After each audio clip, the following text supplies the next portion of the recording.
AITA for refusing to sign a family contract during my dad's wedding. My dad is getting married to Anna in 3 months. They want this to signify a new family life for all of us, but I'm not on board. Anne has 2 kids, and while her son is excited, her daughter feels guilty about wanting another dad. I accept my dad's marriage, but I don't accept the idea of becoming a close-knit family. They told me to sign a family contract, but I declined. They felt disappointed and questioned why I wouldn't do something minor to make everyone else happy. My mom died 4 years ago, and my dad's engaged to Anne. Their wedding is 3 months away, and Anne has a 12-year-old daughter and an 8-year-old son. Dad has me, 15M. Dad and Anne want this wedding to be the start of a new family life for all of us after loss because Anne's husband, her kid's dad, died too. They see this as a happy new chapter and an exciting chance to grow the family or whatever. They want us to not only accept the wedding, but to accept each other as family and commit to being close, loving each other, choosing each other, and swearing we'll always be a family. Anne's son is excited about it. Her daughter is more wobbly about it. She feels guilty about wanting another dad and wanting us to be a family, and there's a part of her that doesn't want it. She admitted this in therapy that we're all going to. I'm not excited. I accept my dad getting married, but I don't accept the rest of the stuff they want. I don't love Anne or her kids. I don't want another mom or mom figure to take on the role that mom should have. I don't want to commit to always being there for Anne and her kids or to promise love when I don't think I'll ever love them. This isn't exciting to me. It's sad. It's shitty, actually. It just reminds me mom isn't here, and I'll never have my family back. To me, this is dad creating a new family, but not my new family. I told the therapist this. She wants this to be a discussion when the other kids aren't there, but so far, Anne doesn't want any sessions that don't include her kids. The contract was mentioned in therapy. Our therapist tried to discourage it, but my dad and Anne said they want it to be more than just them, but all of us. They asked us in therapy if we'd sign it, and I said no. I was the only one. Anne's kids looked sad that I said no. Anne looked offended and really surprised, and I don't think she realized someone could say no. My dad looked unhappy with me, but he didn't say anything. The therapist wanted us to talk some more, and she asked again, 5th time, if Dad, Anne, and I could talk, or just me and Dad. Anne said no again. My dad wanted to know why I couldn't say yes for him, and why I'm refusing to do something minor that would make everyone else happy. He told me one day in the future I'll be so glad I was open to doing it because we'll all be so close, and it will be a nice reminder. AITA. Top comments. Commenter. NTA. My BL and his second wife tried to do this when they got married and blended their families 10 years ago. The kids wanted no part of it. They didn't like each other, but the parents went ahead with the marriage and the family contract and stuff. Things never improved, and now Bill is getting a divorce for the 2nd time. Commenter. Your dad shouldn't be calling this contract a little thing. It's a big promise to feel and act in a way you can't right now and may never be able to feel or act. It would be way worse for your step-siblings if you did sign and then couldn't follow through. They're putting way too much pressure on you too. Honestly, it's possible that what they want you to do could happen, theoretically, but the more they try to force it, the less likely it is to happen. OP. Yep, and I'm sure my dad and Anne's feelings would be hurt too if I did sign it and couldn't do any of it. Even without Anne's kids, I could see it being a big deal to them, but add the kids and I know it would be a huge deal, especially if the kids' feelings get hurt. Commenter. If you're open to some compromise, maybe use their own language against them. I won't sign the contract as written, but I'm willing to entertain the possibility of contract negotiations. Then suggest some things you are comfortable committing to. Maybe things like treat Anne and her kids kindly, mutually respect each other's space and feelings, which does not mean ignoring your own feelings to make everyone else happy. If they say that's not enough, then tell them it's still a firm no. Then, if you're not even comfortable with that much, then don't do it. Relevant comments. Commenter. NTA. It was an unreasonable thing for her to ask in the first place, that you be cool with this guy, a long-term friend of hers that she hopped directly into bed with when you temporarily broke up. You tried anyway. But now when you say you aren't comfortable with it, that you tried and you can't, she yells at you and calls you insecure, because apparently it's more important she keep him around as a friend than that you feel secure in your marriage. What's the agreement going forward? Because given this ridiculous reaction of hers, I'd be dubious if she still wants to be friends with him. Commenter. Don't let people weaponize the word insecure. If you're not comfortable with your wife being friends with her ex, then you're not comfortable. It's that simple. A lot of men set this as a clear boundary, and it's pretty normal to feel that way. Now she can decide who she wants in her life, you or her friend. Story 5. AITA for refusing to cook Thanksgiving dinner when no one else cooks. Every year for at least a decade or so, my mother has hosted Thanksgiving dinner at her house. This is for our relatively small extended family, usually 10 people max, all who I know very well. My mom does not cook beyond like boxed mac and cheese or throwing an unseasoned chicken thigh in the oven. I love to cook and usually really enjoy cooking for family, so whenever she hosts Thanksgiving, I'm the one who cooks everything. I do not live with her, nor am I financially supported by her. She does usually pay for the ingredients for her Thanksgiving. Last year, at the last minute, she invited her friend's ex-husband, and their 2 teenage kids to join us for the holiday. They were loud and rude, and generally turned a holiday I love into a chore, and I was so exhausted and overwhelmed by the end of the day. This year I told her I would not be doing any cooking if anyone besides family was invited, as I find it stressful, and I don't get the usual enjoyment out of the day. Today she told me that a different friend, who she knows I find exhausting anyway, is joining us for Thanksgiving. I asked her who she got to agree to do the cooking. She looked at me like I was crazy and said I always do so well. Why would she need someone else? I told her that I meant what I said before and I won't be cooking. She is furious with me and saying I'm ruining Thanksgiving and that her friend has nowhere else to celebrate the holiday. I just truly don't have the energy this year, and cooking with my loved ones around energizes me, while last year I felt like staff without the financial benefit. Edit. I have always had a lot of anxiety around disappointing people, and it relates why I'm so burnt out this year. So I really appreciate so many of you telling me I'm not single-handedly ruining Thanksgiving.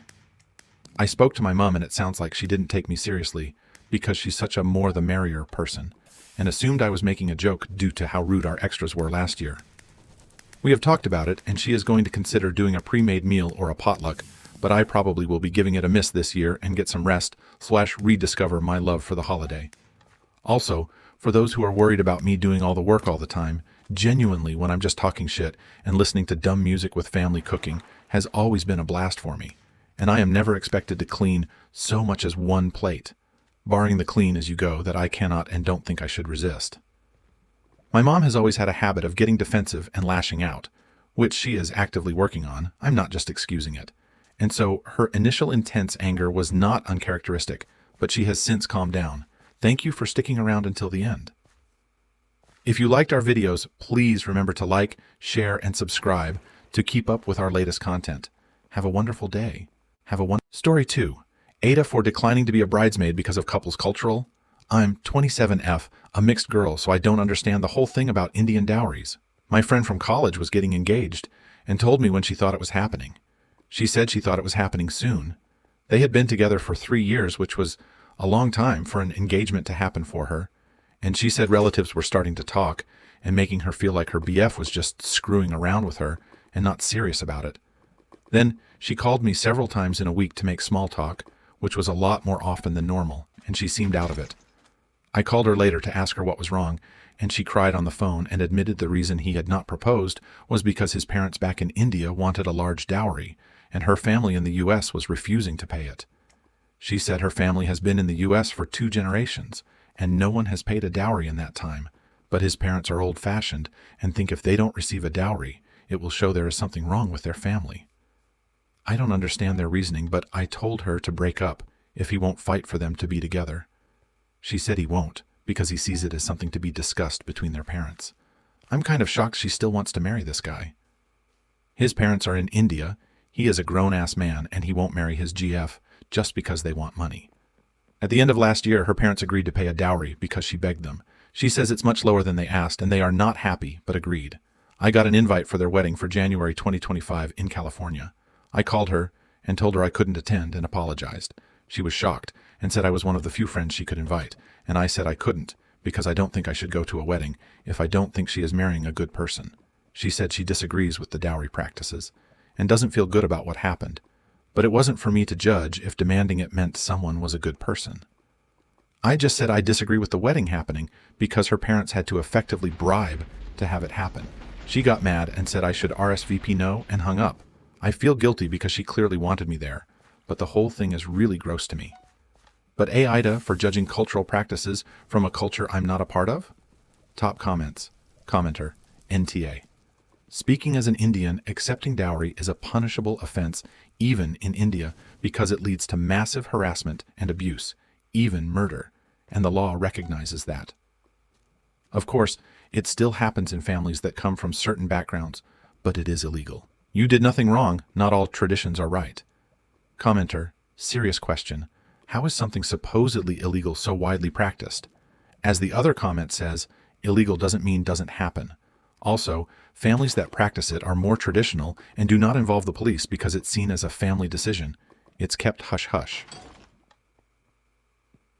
The practice is unheard of, though, in many parts of the country. India is a very diverse country, and nothing can be called typical of Indian culture per se. I'd not feel comfortable lending my support by attending such a wedding either. Commenter, Demanding for dowry is a crime in India. The brides should report the guy and his parents for it. The bride is too blind in love to see that this is a problem. If the bride's family cater to one demand, the demands are never going to end from the groom's side. Story 3, AITA. If I break up with my boyfriend for reasons I've forgiven, I, F29, am in the third year of a relationship with my boyfriend, M49. I love him very much, and we have been beside each other through a lot of tough times. Back in June, I was admitted to the psych ward for the first time, and hopefully last. He was supposed to spend the night with me the day I was released, but when I called him that night to confirm, he didn't seem to want to, saying things like, "It is going to take gas to go home and get a change of clothes," and "I'm pretty tired after work." These things I would typically understand and excuse his absence. However, considering the circumstances, I was pretty hurt, and after some talking, he decided to come stay with me. A few days later, on my birthday, he encouraged me to drink and even showed up to my house drunk and asking if I wanted to go out drinking for my birthday. The thing is, I was admitted to the hospital because of my alcoholism causing me to be suicidal and self-harm. I had told him in the hospital that I needed to be sober going forward, and even then he said it would be okay for me to drink around him. I had broken up with him a couple days after my birthday because of this complete lack of respect and boundary breaking. But I forgave him a couple weeks later, and we have been back on ever since. Now, months later, I am 31 days sober. Whenever I get sober, I tend to reflect on our relationship, and I cannot seem to let go of how he treated me. He had been disrespectful to me in the past, calling me a whore, hiding his drinking from me, disappearing at night and ignoring my efforts to find him. He says every time that these things only happen when he is drinking, so he should just not drink, and these things will never happen again. Well, over the past 4 months, he has had multiple slip-ups with drinking, and the last time he even called me an asshole when I confronted him about how he is throwing away his life and ruining his relationship with his daughter, F15. I told him I could not be with someone who doesn't take sobriety seriously. It's been 3 weeks since the last incident where he called me an asshole. Will I be the asshole for breaking up with him, months after the last major hurtful incident, and after I have seemingly let go, or the trauma and hurt? Thanks in advance, and sorry for the long story. Relevant comments. Commenter, NTA. First, you can break up with someone for any reason or no reason at all. 2 days, my brows almost disappeared into my hairline when I saw your ages. He's 20 years older than you, FFS. Chances are he wants a much younger woman because he thinks he can push you around. And WTF, there's many things the two of you can't share and will never understand about each other. The generation gap is real. You can't share his frame of reference. 3 days, he treats you like shit. He's called you an asshole and a whore and doesn't take your sobriety seriously. Summary: toxic relationship, dump immediately. P.S. I'm not one of those Redditors who immediately suggests the nuclear option, divorce or breakup. But in your case, do not delay. Good luck. OP, thank you. I really appreciate this input. I have a really hard time trusting my thoughts and feelings, so I tend to circle back to this issue frequently. I just hope eventually I have the strength to look out for myself. Thank you. Story 4, my wife's best friend. My wife has a close friend group that includes one guy. They have been friends for over 10 years. A long time ago, when she was still my GF, we broke up, and while we were broken up, they slept together. We ended up getting back together, got married, and had kids, but her friend that she slept with was still her friend from a distance. She wanted to still be friends with him, so I tried to. I tried being friends with him, but it's always in the back of my mind that they slept together. It's been over 5 years since they slept together, but this past weekend, for some reason, when he was over at our house, I got really bad anxiety about the whole situation. The next day, I decided to talk to her about it, but I don't think I approached her correctly about the situation. I told her that having him around reminds me that I'm not the only one that has slept with my wife. I told her I've been trying to be friends for the past couple years, but it's starting to bother me a lot. She is insistent that nothing is going on. I told her I know that. My point is the way I feel when certain people are around. I even called the guy and told him straight up, "Look, man, I'm cool with you. We are friends. But I cannot let go of the past and what happened. It bothers me, and I am not comfortable with it." He said he totally understands what I am coming from and accepted what I said, but it turned out to be a whole weekend fight with my wife. She locked herself in the bathroom multiple times, left the house for car rides, yelled at me a lot and called me insecure. It hurt me a lot that she called me insecure. I am a veteran that suffers from severe anxiety and depression. This whole situation hurt me really bad. It made me feel like I was not as important to her, and my feeling didn't matter. My appetite changed so much after our talk. On Saturday, I ate a banana around 6 p.m. On Sunday, I ate an apple around 3:30. We finally talked last night, and she understands me. She's just hurt that it's so sudden. He's been trying to be friends for the past couple years, but that thought is always in the back of my head. I had my first meal last night around 7:30 p.m. AITA for speaking my mind.